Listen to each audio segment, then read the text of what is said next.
I had been infatuated with Sophie for 5 long years, and during that time, I had confessed my feelings to her on 13 different occasions. She turned me down every single time. The cycle finally broke when she decided to go abroad for a study program, and she chose to take her childhood friend Leo with her. At that point, I truly decided to give up. I remember standing at the airport, watching her hug her best friend, and then she turned to me and said, "You two actually make a good pair," gesturing to her friend, Clara. When Sophie eventually returned to the country, she confronted me angrily, cornering me about a contact saved as wife on my phone. I just smiled, reminding her, "Weren't you the one who said we're a good match? It turns out your judgment was perfectly on point."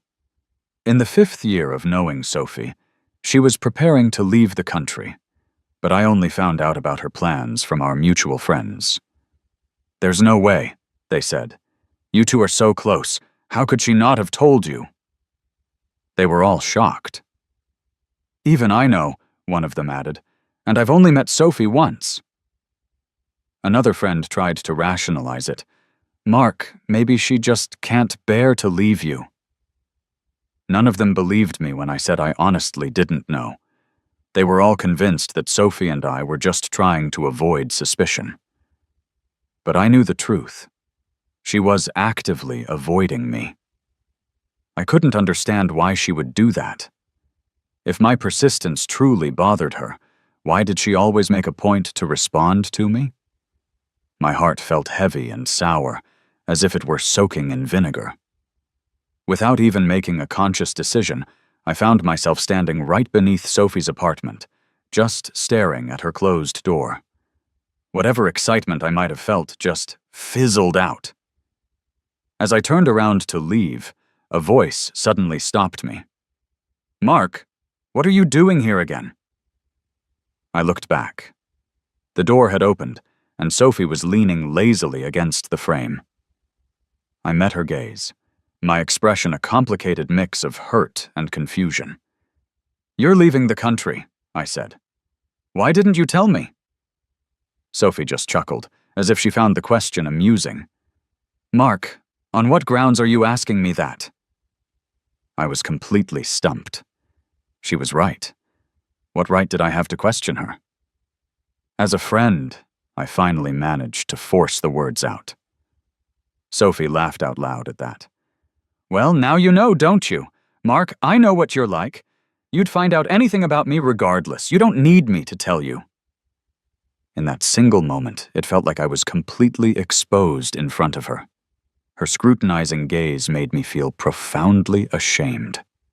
All those times I had convinced myself that she needed my concern now felt utterly trivial to her.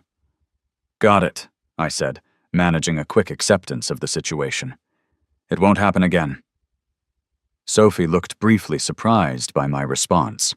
She stood up straight, watching me quietly for a moment. "I'm leaving next Monday." I replied calmly. "Okay, she?" casually added, "Don't you have anything to say to me?" I could only offer a bitter smile. What was possibly left to say at this point? I had said everything I needed to say before, and Sophie had always brushed it off, pretending she didn't understand. "Now I have nothing more to say," I told her. I turned to leave, feeling a new sense of resolve take root inside me. "Take care on your trip." On the day Sophie was scheduled to leave for the airport, I hesitated for a long time before my friends finally urged me to join them. Standing in the crowd, I saw her searching for something. Next to her was Leo, her childhood friend. Among our social circle, they were always seen as a perfect match, but nothing had ever officially happened between them. When my feelings for Sophie became too obvious for anyone to ignore, people had started pairing us together instead. Yet Sophie never made her own stance clear. Now that she was leaving, it felt like our story, whatever it was, had finally ended. When I approached the group, Sophie caught sight of me. Her lips curled into a mocking smile. "I told you he'd come," she declared to everyone around her. Confused, I looked at the people gathered, completely unsure of what Sophie's intentions were. Leo put an arm around her shoulder, smirking at me. "You must be Mark, right?" he asked. "I've heard of you. Sophie says you're always around her, and she just can't shake you off. You're quite the persistent guy." The entire crowd erupted in laughter, egged on by his comment. "Exactly," one person said. "Sophie never shows any indication, and he still keeps trying." "Yeah," another chimed in. "Usually it's easy for guys to get girls, but here it's like there's a mountain in between." Someone else joked. "Sophie, don't let him wait too long. He might get over you by the time you're back." I glanced coolly at Sophie, unsure of what to expect from her. But she just confidently stated, "He won't. Like I said, even if I hadn't told Mark, he'd still show up here." She leaned closer, looking directly at me. "Right, Mark?" I took a couple of steps back, creating distance. "Not anymore," I replied. Sophie froze.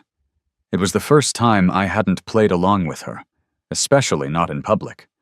Other friends immediately tried to defuse the situation. "Sophie, he's a guy. Don't tease him so much," one advised. "Mark is slow to anger, but he's sensitive." Others chimed in to calm me down. "Mark, this might be the last time you see each other for a while. Don't let it get you down." "Yeah, keep your spirits up. You'll meet again soon." The atmosphere was gradually calming down when Leo decided to stir the pot again. He came over, threw an arm around me like we were old buddies, and said, "Come on, Mark. Sophie was just kidding. You can't take a joke?" He smirked, adding, "If you knew we had a bet, you'd definitely come. And if not, we'd owe her $1,000. You'd be mad, right? Boys should just lighten up and roll with it, you know?" Everything fell silent. I stared at Sophie, taking it all in. Sophie bit her lip, stepping forward to shield Leo from me. "We were just kidding.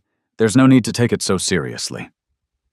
She continued, "Leo is straightforward. He's not a thinker like you. Don't take it to heart."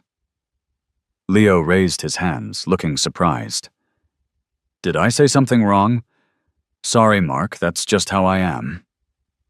I clenched my teeth, afraid my voice would tremble if I tried to speak. This wasn't the first time I cursed my inability to speak up during these crucial moments. Why couldn't I ever keep it together when it mattered the most? We chatted for a bit more, until it was almost time for Sophie and Leo to go through security. Suddenly, Sophie walked over to me. Honestly, I could sense from the corner of my eye that she had been looking my way for a while, but I wasn't about to start thinking that someone who had treated me like a bet just a moment ago would suddenly be all focused on me. Sophie stopped right next to me. "Mark, I hope by the time I get back, you'll have someone you can truly rely on." She then placed her hand on the shoulder of the girl standing next to me, checking out her friend. "You two actually look pretty good together." I felt like Sophie was being ridiculous. "You don't need to worry about my business." Sophie looked directly into my eyes. "I'm just looking out for you." "I don't need it." This time I rejected her quickly and firmly. Sophie was taken aback by my response, her eyes suddenly dimming. "Then you better never need it. Don't come running to me when I get back." I responded seriously. "Don't worry, it'll be just like you want." Sophie clearly didn't expect me to be so firm today. As the boarding announcement came over the speakers, she picked up her luggage and left, still thoughtfully helping Leo with his suitcase. I noted, "See, Sophie is considerate. It's just never directed towards me." We all lingered on the side of the security line, figuring out how to get back. I stood by, waiting for their decision, when I saw Leo turn back and give me a challenging look. It only lasted a moment, like a trick of the eye, before he sidled up to Sophie and whispered something to her. They actually looked good together. Suddenly, Clara, the girl Sophie said would be a good match for me, blocked my view. I didn't have much interaction with Clara and wasn't familiar with her beyond just recognizing her face. "Let's go home," Clara said. I snapped back to reality, realizing I'd spaced out and missed the route everyone had decided on. "All right," I nodded at her. Weirdly enough, Sophie's sudden comment had made things incredibly awkward between us. On the way home, the three of us in Clara's car slowly dropped off classmates one by one until it was just the two of us left. The car felt extremely silent. Sitting in the passenger seat, I just stared out the window, afraid of making eye contact with Clara. Sensing the tension, Clara put on some soft music. "Where's your home?" she suddenly asked. I was caught off guard. "They said your place is in this direction, but they didn't specify exactly where. I'll drop you off at your door," Clara explained. I paused, thinking it over. "That's okay. There's a bar up ahead. I'll just get out there." Feeling miserable, I had already texted my buddy, Ben, to meet up. "Don't drown yourself in alcohol," Ben advised me when I arrived. "Those TV shows are full of lies. You shouldn't believe them." I downed a small glass. "Can't a guy just drink for no reason?" Ben tossed his jacket aside and sat down next to me, accepting his fate for the evening. "Your issue isn't really with drinking. Whatever, I'll drink with you." After a few rounds, I finally vented my frustrations. Why does she get to talk about me like that in front of everyone? She's been playing with me all these years. Ben, already a little tipsy, chimed in, "I think you are special to her, compared to other people." Emboldened by the alcohol, I slammed my glass on the table. "What a load of crap! She's just messing with me because she knows I like her." The slam seemed to sober Ben up a bit. "Well, you could just stop liking her. There are plenty of other women out there." Agreeing with him outwardly, I just kept drinking, unaware of how long it had been or how much I'd consumed. Inevitably, when I couldn't hold myself up anymore, I felt my body collapse backward. But something caught me. Barely able to keep my eyes open, I felt weightless. Then, a gentle voice spoke. "Do you really like her that much?" "Liar, you promised me." A year later, word spread that Sophie was returning home. The once dormant class group chat suddenly buzzed with activity. Someone suggested a reunion, saying it had been a while since we all got together. Everyone agreed, and since it was also meant to welcome Sophie back, it was decided the party would be at her place. As I debated whether I should go, my phone screen was suddenly turned off by someone else. An arm embraced me from behind. "What are you thinking about so hard?" she asked. Blinking in the dim room light, I replied, "A class reunion. Should I go?" Her warm breath touched my neck.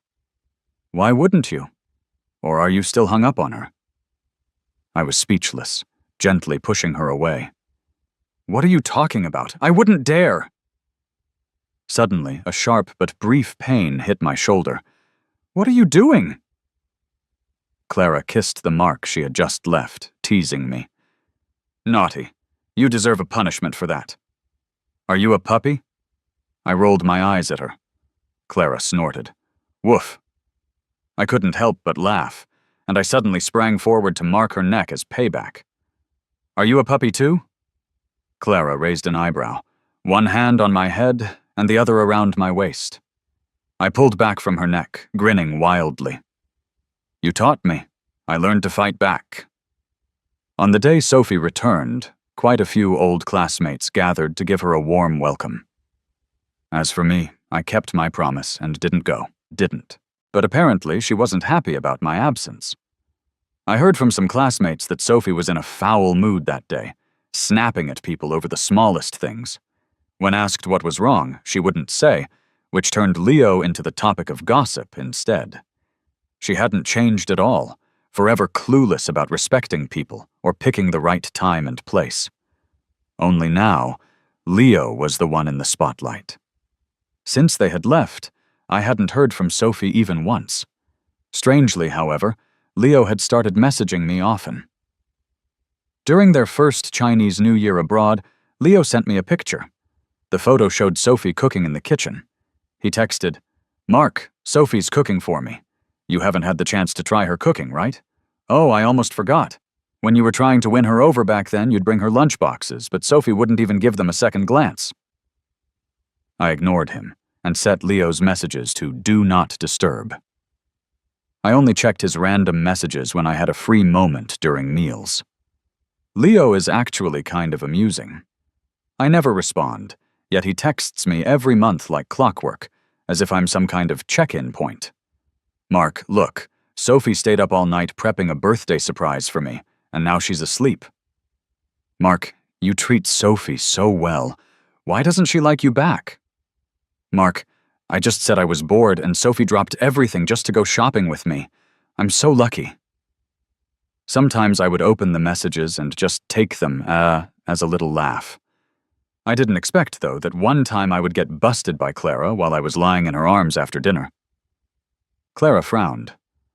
Why does he text you every day? But I don't answer him, I dodged cleverly.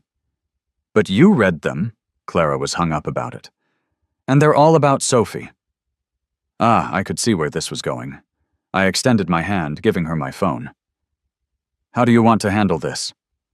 Delete them. So I did. Clara was still mad, though. Before deleting them, she even sent Leo a text message. Leo, stop bothering Mark. I'm a bit of a neat freak. 2 weeks later, at the class reunion, I showed up as planned, but Clara got held up with something at work. As soon as I reached Sophie's place, I spotted her in the crowd. Without saying hi, I got sidetracked into chatting with some old classmates. Oh my God, Mark, you look great. No work stress showing on you at all. It's been so long, you haven't changed a bit. Mark, is that an engagement ring? Are you seeing someone? Someone sharp-eyed noticed my ring and exclaimed. I awkwardly rubbed my fingers over it. Nearly a year now, actually. Yep, since that night of bar hopping, it had been exactly a year. The night I got wasted, Clara took me home and booked my friends a hotel. The alcohol hit me like a delayed reaction. Once we were at Clara's place, I started acting out. I was demanding water, then asking for cake, and Clara somehow managed to calm me down. In the end, I was standing on her couch, clutching her face and sobbing away. I'll never like her again. Clara barely held her temper. Like who? Sophie. The grip on my waist tightened a bit, and I cringed from the pain. Clara closed her eyes, looking at me with a tiny hint of pleading. Why can't you try liking me? My head felt all fuzzy. Who are you? Clara suddenly got serious, cupping my head with one hand and tilting my chin up. Mark, look at me. I'm Clara. Clara, I murmured, then suddenly started grinning like an idiot. They say we're a great match. Clara sighed, giving in completely. All right, let's just go to bed. When she laid me down, out of nowhere, I had the courage to wrap my arms around her neck. Clara. I'm here. I raised my hand, tracing the line of her face. Suddenly, I pulled her in, kissing her lips. Clara held the back of my head, responding passionately. Everything felt so natural, but at the same time it felt wildly absurd. It was a crazy night. I blanked out on most of it. The only clear thing was that during the peak of the moment, Clara insisted I stay present. Mark, look at me. Who am I? Barely opening my eyes, I looked at Clara's blurry figure. Clara. Lost in thought, I hadn't noticed that I was smiling at the memory. Mark, what's got you so absorbed? Introduce the person, will ya? I felt strangely bashful. Her? She's... Mark! Sophie suddenly called my name, interrupting me mid-sentence. When everyone turned to look at her, she paused awkwardly, as if even she hadn't planned to say my name out loud. Sophie plucked up her courage with some excuse. Come help with something. I walked through the kitchen, but didn't find anything that needed help. What do you need? I asked. Sophie stepped closer. Why didn't you come to the airport? I backed away. Didn't you say you didn't want me there? This is what you wanted. You should be happy then. So why are you here today? Sophie cornered me. Leaning against the kitchen counter, I pointed out, Today's not just your welcome party. It's a reunion after all, right? Mark, stop testing my patience. Why are you acting like this? But then she noticed my engagement ring, gripping my wrist tightly. And what's this new trick? Are you trying to piss me off? I shook Sophie off, freeing myself. Sophie, I already have a girlfriend. She just sneered, ignoring my words. Mark, I'm back. Arguing with me now? Isn't it a bit late for that? I finally understood. No matter what I say, Sophie always has her own narrative ready. Right then, my phone buzzed in my pocket. Sophie had the sense then not to make another move. But when I pulled out my phone, the caller ID brightly showed wife, causing cracks to form in Sophie's expression. Clara had insisted on that. She had typed those words in herself. We weren't even married yet. I answered the call, speaking before Clara could say anything. Honey? Nice to hear you take the initiative today, she replied. Ignoring her teasing, I asked, when are you coming? Miss me? Even over the phone, I could imagine Clara's smirk. Such a cheeky pup. But this time I indulged her. Yeah, I miss you. Clara noticed something in my tone. Are you with someone? Being honest, I said, yeah, come quick. Okay. The call ended, leaving Sophie nearly grinding her teeth down. Who is that? I held up my phone. The screensaver was a photo of me with Clara. I have to thank you for setting us up. Weren't you the one who said we were a good match? You were spot on. Sophie was flustered. Even when everyone else got there, she was totally out of it. I had never seen her so upset. We all gathered in a circle. Clara arrived and sat next to me, and I leaned against her. It was obvious to everyone. Turns out it's Clara, huh? I didn't see that coming. You two kept it pretty tight-lipped. Yeah, you snuck off together without giving us any gossip. Punishment, chug 3 drinks. You two are such a good-looking pair. Why not post anything on social media? The blessings and questions bombarded me and Clara. Before I could respond, someone noticed the bite mark on Clara's neck. No way, Mark, you're that wild? Everyone turned their attention to the mark on Clara's neck. The teasing was overwhelming, and I found myself hiding against Clara, thinking maybe I shouldn't have bit her after all. The bite had nearly faded, so why was it so obvious today? Clara didn't bother covering it up. She pulled me close, saying, All right, that's enough. He's going to get shy now. Everyone was in good spirits, except for Sophie, who was sulking in the corner. After the reunion, I had drank quite a bit. I could barely stand without leaning on Clara for support, but luckily I wasn't completely smashed. As people started leaving, Clara and I were about to go too. Stay, Sophie suddenly said. Only 4 of us remained in the room. Sophie, Leo, Clara, and me. Clara stood protectively in front of me, hugging me. There's no need for us to stay. Sophie wasn't backing down. He's drunk. Staying is for the best. I'm just looking out for him, but you seem in a hurry to leave. Are you afraid you can't beat me? Clara laughed off her remark. Mark is his own person first, and then he's my husband. He's not something you can just claim, she said. Sophie clenched her fists. Clara, anything I want, I get. Without another word, Clara picked me up. Look at your own situation before talking as if you have a chance. Somehow, Sophie found out where I work. One day after work, I saw her standing by my car from a distance, holding a bouquet. Glancing at her, I turned to leave without stopping. Mark, just give me a chance, she called out. I found it amusing. You must be kidding, right? That's not funny at all. Unfazed, Sophie tried handing the roses to me. I stepped back, and the flowers fell to the ground. Sophie, I don't like roses. They're too flashy. She calmly picked them up. I'll bring different flowers next time. What do you like? Unbelievable. It's not about what you bring. I don't like you, so nothing you give will matter. Showing her the ring on my finger, I said, I'm already taken.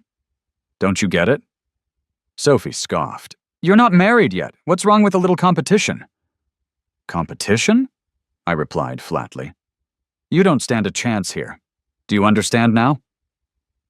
She threw the flowers down, reverting to her usual arrogant self. Mark, I've been pretty patient, but my tolerance has limits. Here's your last chance. Leave Clara and be with me. I felt like it was the funniest joke I'd ever heard. Sophie, you're too full of yourself. What makes you think I'd choose you over Clara? Maybe years ago I gave too much, making it seem cheap. I've wasted 5 years on this. Isn't that enough? For 5 years I tried showing how I felt. Did you ever give me a straight answer? That kind of unclear love isn't what I want, and neither are you. Don't think anyone is a replacement. Everyone is their own person. If you truly love someone, you wouldn't rely on others to fill that gap. Feeling a sense of relief, I asked, Do you get it now? You're not dumb, Sophie. If you don't like someone, forcing it won't make it happy. And that fruit is already rotten. She was quiet. The flower petals fell from the wrapping, dropping to the ground. Feelings that are past their expiration date can't be forced to bloom. I heard a car honk behind me and turned around. Clara was in the car. Our eyes met in the sunlight. Clara didn't need to do anything. Just being there was enough for her to win. I'm just an average worker with weekends off, but Clara is different. She's a CEO and never off duty. Sometimes when she can't make it back on weekends, I get too lazy to cook and just order takeout. When the doorbell rang, I thought my food had arrived, but instead, I found someone unfriendly. Leo removed his sunglasses and glared at me, his eyes bloodshot. Mark, what did you do to Sophie? After seeing you, she's been ignoring me. Was it something you said, you jerk? Before I even knew it, Leo punched me, leaving my face stinging with blood at the corner of my mouth. Asshole! Die! As he aimed another blow my way, I dodged and grabbed his wrist. Have I been too easy on you? Do you think I have no temper?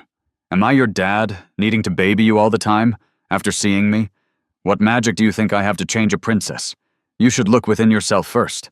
Maybe put in some hard work before blaming gravity for your problems. You and Sophie suit each other perfectly in your madness. You're always stirring the pot for others. Maybe do the world a favor and stay indoors more often. I never knew I could be so tough. When my mind is racing, all I can think about are Clara's words. Fight back. At first, I wasn't so witty with my comebacks. Actually, I was pretty clumsy. When arguing, I'd lose the moment I opened my mouth. That feeling of getting all flustered but still being speechless made me look weak. I guess getting bullied by Clara so much toughened me up. She noticed my weak spot and made sure she never argued back. I'd just take the hits, holding it in better than any ninja ever could.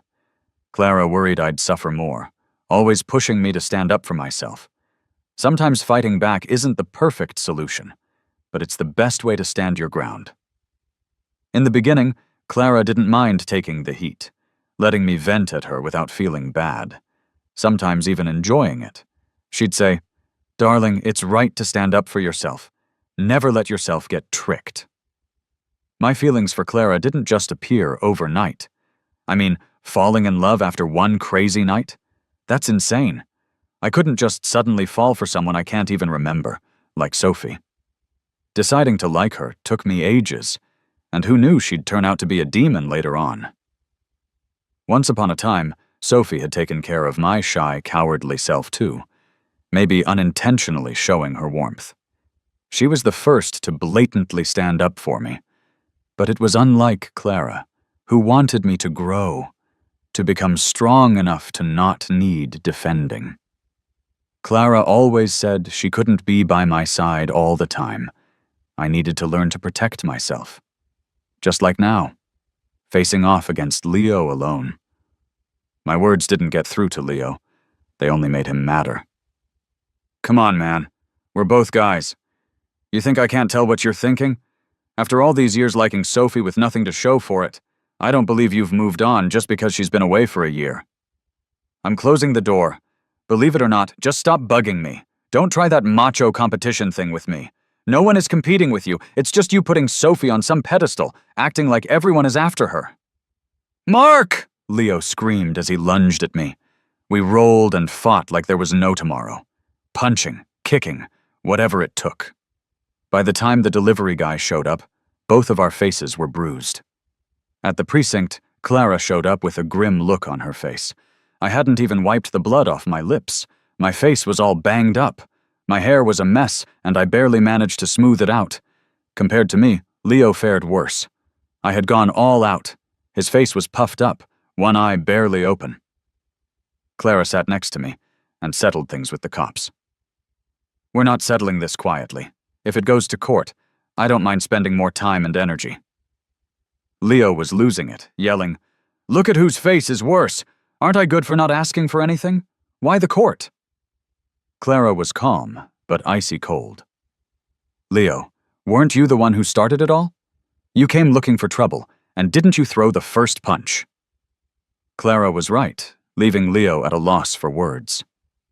Soon, Sophie arrived. She looked startled when she saw me. "Sophie, look. Mark did this to me." Leo tugged at her sleeve, almost in tears. Sophie stared him down, scolding him. "What were you thinking, causing trouble to this extent?